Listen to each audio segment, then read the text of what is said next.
Death Grips are an artist that I have no problem saying is one of my favorite artists of all time. And 10 years ago today, they released one of my favorite albums of all time, The Powers That Be. So let's take a closer look at it. This is actually a double album with two separate halves, with both having totally different sounds, pushing into two opposing but equally extreme styles. The first half takes us into some of the most strange and experimental work from a band that's already known very well for being strange and experimental. Aided heavily by chopped up and sampled vocals from art pop legend Björk, the sound here is really something out of this world. The most popular track on this half is Up My Sleeves, and it's actually the opener as well. And wow, it sure does a great job of letting you know what a crazy experience you're in for. It opens on a repeating mantra of the song's title, and that's oddly enough such an effective way to buckle you in for the album's experience. The instrumental is wildly, harshly layered up,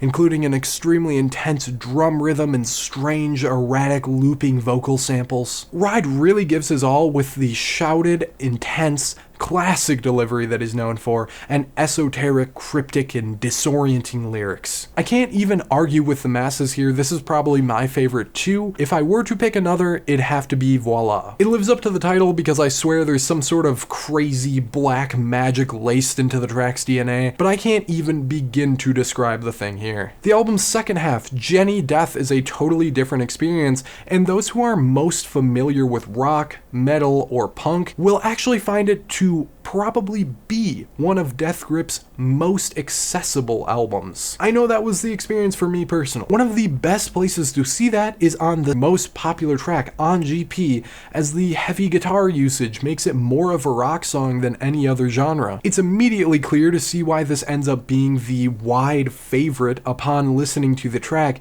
as it's got to be the band's most emotional song. The intense guitar passages and a lyrical narrative which includes but is not limited to speaking with the personification of death makes this a truly unique listen. I go back and forth on picking a favorite from this half of the album because On GP is probably the technical best pick, but it's not the one that I listen to the most. That'd easily have to go to Beyond Alive, and this track is an absolute blast to listen to. It's not what you'd expect from Death Grips at all, but this is a straight up hardcore punk banger at its core, and it's pure euphoria on every listen. So that'll wrap it up for how I feel about this amazing album. What do you think of it? What is your favorite song on the album? Let me know in the comment section. Also make sure to like and follow for more music related content.